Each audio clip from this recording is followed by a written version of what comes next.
அவ எந்த விஷயத்திலும் எனக்கு தடையா இருக்கவே கூடாது. பொண்டாட்டியா இருந்தா பொண்டாட்டி மாதிரி நடந்துக்க சொல்லுங்க. எனக்கு அம்மாவாக முயற்சி பண்றதுலாம் ரொம்ப தப்பு. நீங்களே கொஞ்சம் கேட்டு சொல்லுங்க. அப்படி இங்க என்ன நடந்து போச்சுன்னு சொல்லி உங்க மருமக கையை வெட்டிக்கிட்டு சாக முயற்சி பண்ணா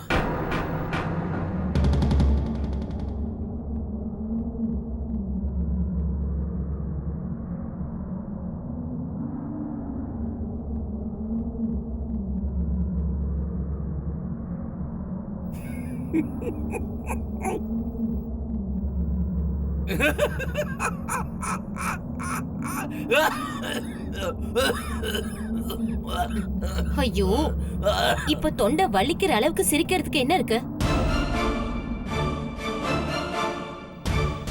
என் புள்ள சொல்றதும் சரிதானே? இது நாள் வரைக்கும் என் புள்ளைய இந்த விஷயத்துல நான் தடை செஞ்சதில்ல. இவ நேத்து வந்துட்டு அதிகாரம் பண்றாளா? பிரீத்தி, இவங்க 2 பேரோட சண்டை என்னன்னு தெரிஞ்சுக்கிட்டியா? அந்த பிரச்சனைய என் மருமகளே தீர்த்து வைப்பா. சரி பாரு, முதல்ல நீ உட்காரு.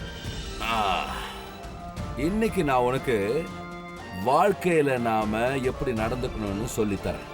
நீ கவலைப்படாத, நான் சொல்லித்தரேன். இங்க பாரு, இந்த கல்யாணங்கிறது அது என்ன சொல்லுவாங்க, அது திருமணம் இல்லடா. கல்யாணங்கிறது வாழ்க்கையில ரொம்ப முக்கியமான விஷயம். காலம் முழுக்க நீங்க 2 பேரும் சேர்ந்துதான் இருக்கணும். வாழ்க்கையில எல்லா விஷயத்திலும் 2 பேருக்கு ஒத்து போகணும்னு நாம சொல்லிடவே முடியாது. அதனால சிலதுல விட்டு கொடுத்து அட்ஜஸ்ட் பண்ணி தான் போகணும். சில நேரங்கள்ல அவ சொல்றதை நீ கேளு, நீ சொல்றதை அவ கேப்பா. அவ சொல்றதை நீ செஞ்சுட்டா நீ குறைஞ்சா போயிடுவ. திருமண வாழ்க்கைங்கிறது நெடுந்தூர பயணம்டா. பிடிச்சாலும் பிடிக்கலனாலும் ஒருத்தரை அனுசரிச்சு ரொம்ப அழகா வாழ்க்கையை நடத்தணும்டா. ஒரு நிமிஷம். அம்மாடி மருமகளே, நான் தான் அப்பவே சொன்னேனே, இந்த வீட்டுக்கு வந்த மருமகனி எங்க குலம் தழைக்கிறது உன் கையில தான் இருக்கு. உன்னாலதான் எங்களுக்கு சந்தோஷம் வரும். உண்மையாதான் சொல்றேன்.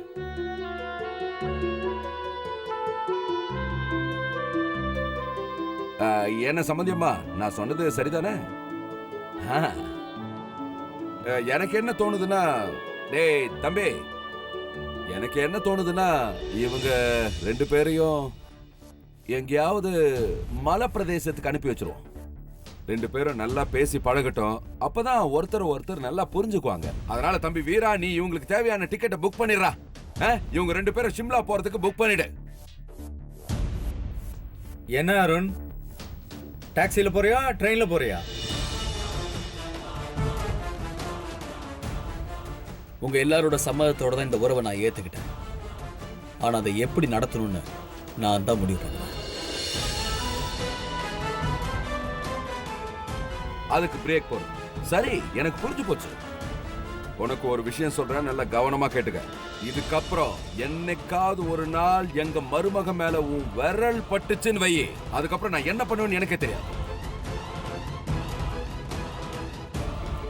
ஐயா, உங்களை பார்க்க யாரோ வந்திருக்காங்க. யாரா இருந்தாலும் சீக்கிரம் வர சொல்லு. போ போ. சரிங்க.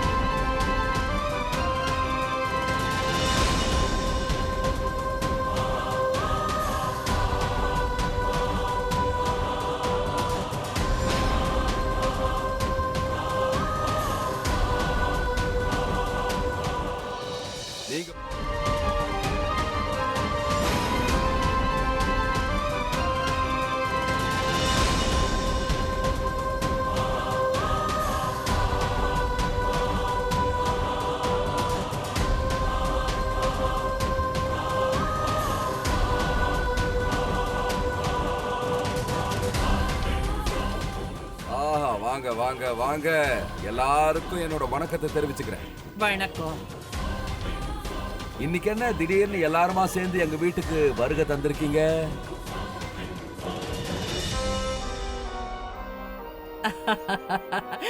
எப்படி வராம இருக்க முடியும்? ஆ? புள்ளைக்கு கல்யாணம் நடந்துடுச்சு, ஒரு அழகான தேவதைய மருமகளை கூட்டிட்டு வந்துட்டீங்க. அதனால பெரிய பரிசா வாங்கிட்டு போலான்னு வந்திருக்கோம். நாங்க எப்பவுமே அழையா விருந்தாளிங்க தானே. எங்க சந்தோஷம் வருதோ அது பின்னாடி நாங்களும் வந்துருவோம்ல. யாரெல்லாம் சந்தோஷப்படுறாங்களோ அவங்க சந்தோஷம் 2 மடங்கு ஆகும்.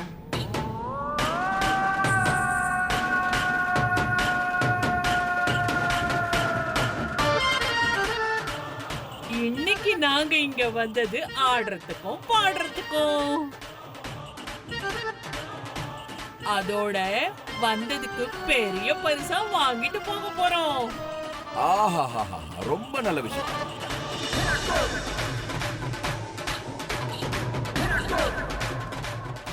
என்னங்க இது?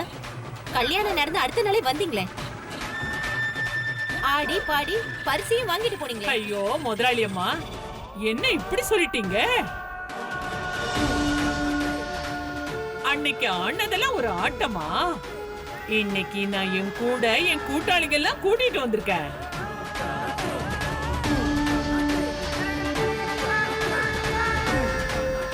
அதுவும் இல்லாம இது வரைக்கும் உங்க வீட்டு மருமகளை யாருக்குமே காட்டலையே.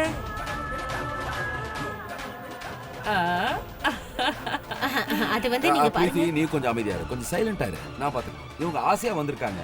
இவங்க எப்ப வந்தாலும் சந்தோஷத்தை அள்ளி கொடுப்பாங்க, ஆசீர்வாதம் பண்ணுவாங்க. இங்க பாருங்க, இன்னைக்கு என் பிள்ளைக்கு நீங்க மனசார ஆசீர்வாதம் பண்ணணும். அப்படியே என் மருமகளையும் ஆசீர்வாதம் பண்ணணும். பரிசை பத்தி கவலைப்படாதீங்க. அப்படியா விஷயம்? ஆ, அப்ப எங்களுக்கு பிடிச்ச பொருளை பரிசா வாங்கிட்டு போறோம்.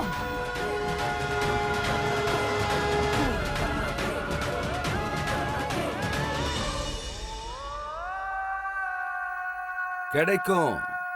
கண்டிப்பா நீங்க ஆசைப்பட்ட பொருள் கிடைக்கும். ஆஹா, பாத்தீங்களா?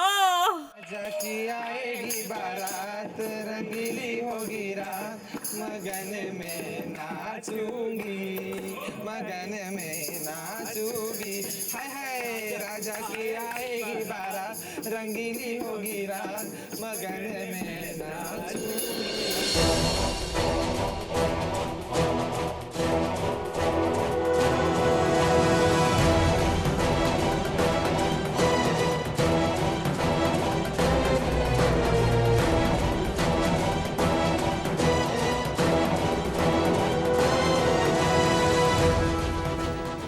போமா மருமகளே,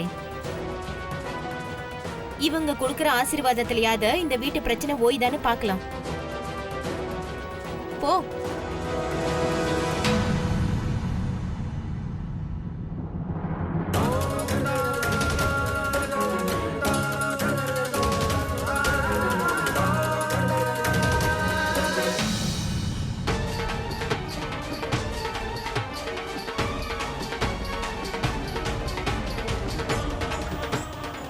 உன்னோட உண்மையான இருப்பிடம் எதுன்னு தெரியல.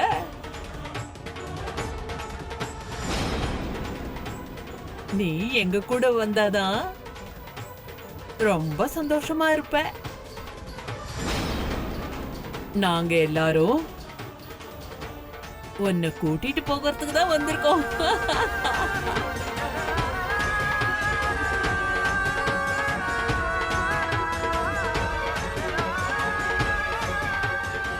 ஏய் அருண், வாடா, நீ வாடா.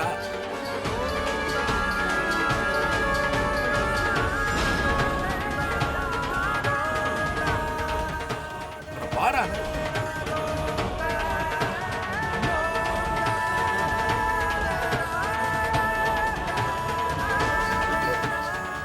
வாமா, வாமா.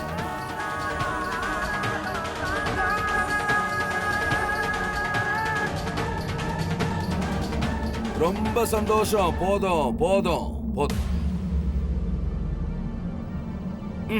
இங்க வாங்க. இந்தாங்க உங்களுக்கான பரிசு. அங்க பாத்தீங்களா, திருநங்க எங்களுக்கு எவ்வளவு பணத்தை அள்ளி கொடுக்கறாரு. ஆனா நம்ம கிட்ட ₹1 கூட கொடுக்க மாட்டாரு. உன் ராமாயணத்தை ஆரம்பிச்சிட்டியா? வாயை கொஞ்சம் மூடிட்டு இருக்கியா? சந்தோஷம் தானே? உண்மையிலே உங்களுக்கு ரொம்ப பெரிய மனசு. பெரிய மனுஷன் இருந்துதானே ஆகணும்.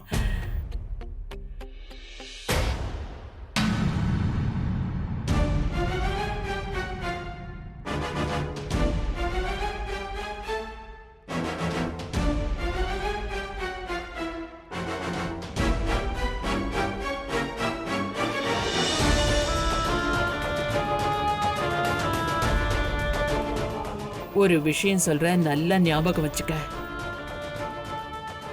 இவங்க எல்லாரும் உன் உலகத்தை சேர்ந்தவங்க இல்ல. நான் தான் உனக்கு சொந்தம். இந்த அன்பு, பாசம், இது எல்லாமே 4 நாள் கூத்து மாதிரி தான் இருக்கும். இவங்களுக்கு எப்போ உண்மை தெரிய வருதோ அதுக்கப்புறம் உன்னை வெளியில துரத்தி விட்டுருவாங்க.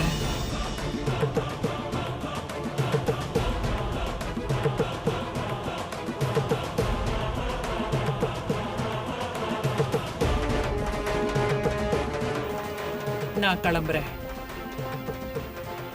கூடிய சீக்கிரமே மறுபடியும் வருவேன்.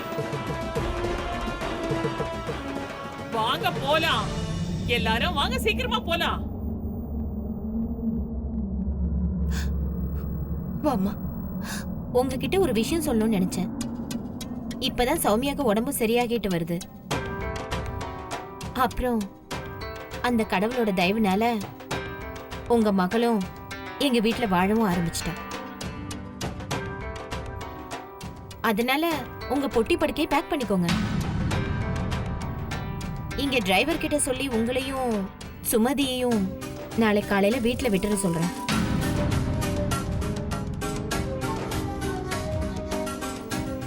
பிரீத்தி, உன்கிட்ட நான் எத்தனை தடவை சொல்லியிருக்கேன், கொஞ்சம் நீ வாய மூடிக்க.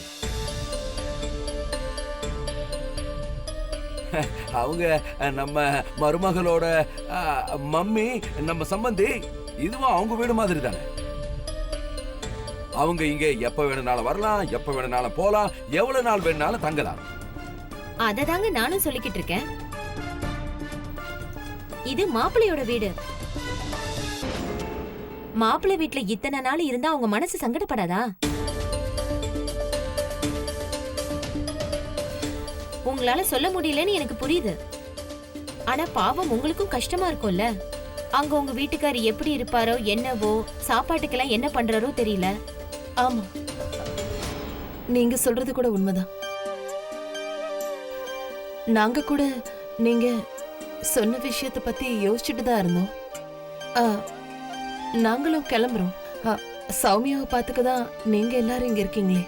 ஆமா, நான் கிளம்புறேம்மா.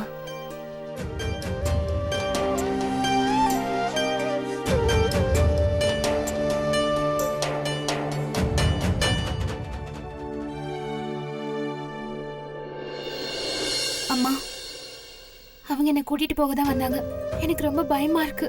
அம்மா, நான் அவங்க கூட போக மாட்டேன். அக்கா, முதல்ல உட்காரு. அப்படிலாம் எதுவும் நடக்காது. உன்னை யாரும் கூட்டிட்டு போக மாட்டாங்க. நீ பயப்படாம இரு, புரிஞ்சுதா? சௌமியா, நீ எதுக்கும் கவலைப்படாதம்மா. அம்மா, நீங்க 2 பேரும் என்னை விட்டுட்டு போயிடாதீங்க. நீங்க இல்லைன்னா என்னால ஒண்ணும் பண்ண முடியாது. ப்ளீஸ்மா, எனக்கு ரொம்ப பயமா இருக்கு. அக்கா, இது உன்னோட போராட்டம். நீ தனியா நின்னுதான் போராடி ஜெயிக்கணும். எங்களால இன்னும் எவ்வளவு நாளைக்கு துணையா இருக்க முடியும்? அதுவும் இல்லாம இன்னும் 2 வாரம் தானே இருக்கு.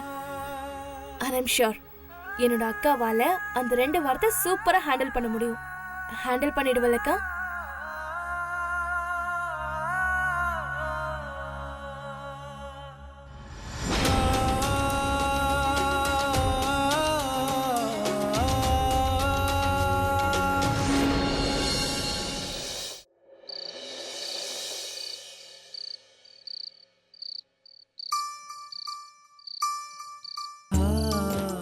நேத்து வரைக்கும் என் வாழ்க்கை இப்படிதான் போச்சு. சந்தோஷமா இருந்தேன். ஆனா இப்போ என் வாழ்க்கையே மாறி போச்சு. வித்தியாசமா இருக்குல்ல? ஏன் அன்னை கொஞ்சம் டிஃப்ரெண்ட்டாக தான் இருக்காங்க. ரொம்ப சென்சிட்டிவாக இருக்காங்க, சீரியஸ் டைப். அவங்கக்கிட்ட ஏதோ ஸ்பெஷலாக இருக்கு. ஆனால் நீ தாண்டா ரொம்ப கொடுத்து வச்சவன். டே அருண், நீ பேசாம ஒண்ணு பண்ணுடா. நீ முதல்ல அவங்க மனசை புரிஞ்சுக்கோ, அதுக்கப்புறமா என்கிட்ட வந்து சொல்லு.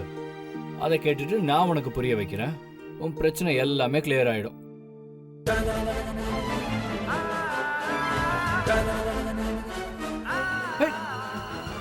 டேய் டேய், என்னடாச்சு? ஏன் கோவம் அதிகமாயிட்டே போகுது உனக்கு? நீ இப்படியே இருந்தானா அண்ணி எப்படி ஆன்லைனுக்கு வருவாங்க? நீயே கூட்டுறா.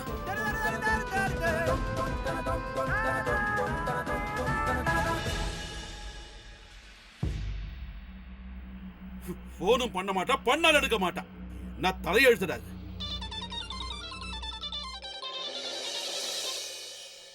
வேலை முடிஞ்சதா இல்லையா?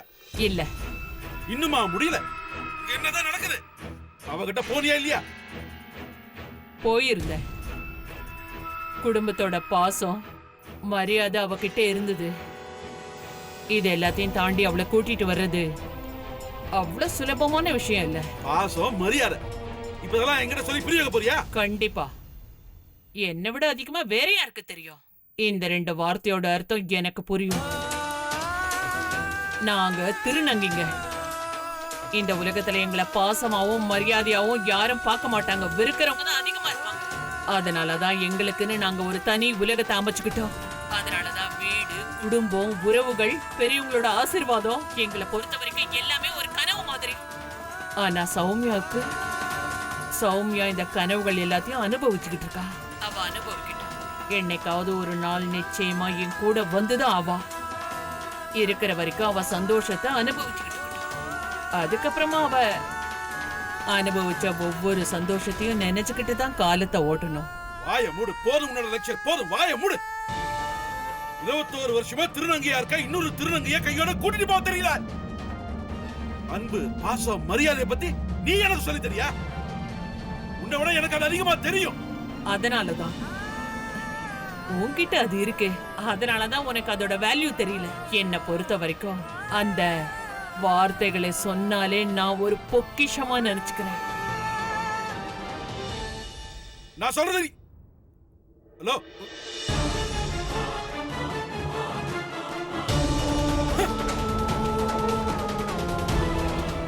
கேட்கறதுக்கு ஒரு நேரம் காத்துக்கிட்டு இருந்த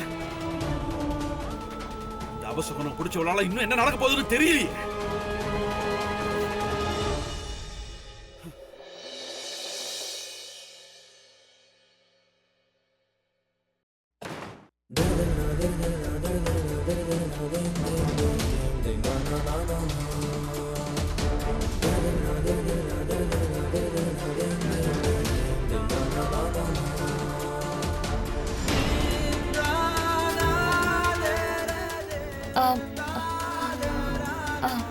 நீங்க சேஞ்ச் பண்ணிக்கோங்க. அப்புறம் பெட் மேல படுத்து தூங்குங்க. நான் இங்க சோஃபால படுத்து தூங்கிக்கிறேன். என்ன செய்யணும் நீ எனக்கு சொல்லாதுன்னா? இது என் ரூம்.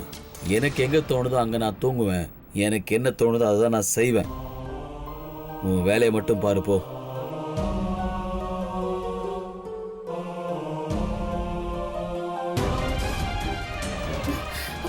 பாத்துங்க.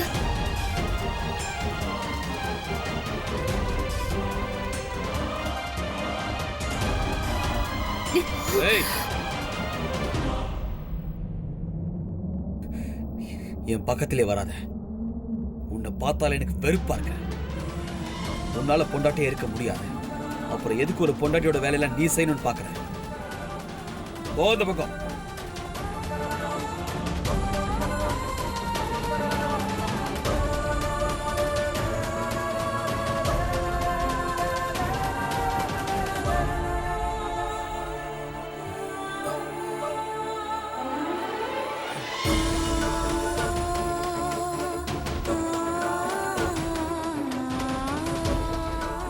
நீ எந்த அருளுக்காக காத்துக்கிட்டு இருக்கியோ அவனும் இந்த சமுதாயத்துல ஒருத்தன் தான். அவனுக்கு உன்னை பத்தின உண்மை எப்ப தெரிய வருதோ அந்த நிமிஷமே உன்னை வீட்டை விட்டு வெளியில துரத்திடுவான். இந்த ஆண்கள் பெண்கள்ன்ற உலகத்துல இதுக்கு நடுவுல நமக்குன்னு ஒரு சின்ன இடம் மட்டும்தான் இருக்கு.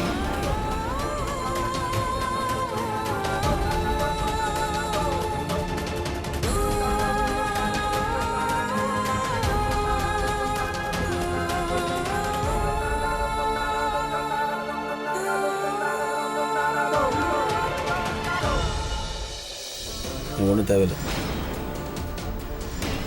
ரவி, எனக்கு டிஃபன் எடுத்து வை. நீ தான் கல்யாணம் பண்ணி உன் பொண்டாட்டியை வீட்டுக்கு கூட்டிட்டு வந்திருக்கல, அப்புறம் நான் ஏன் பரிமாறணும்? நான் சாப்பிட மாட்டேன். இப்போ இவன் மட்டும் எனக்கு டிஃபன் பரிமாறினான்னா டிஃபனோட சேர்த்து அந்த பிளேட்டும் பறந்து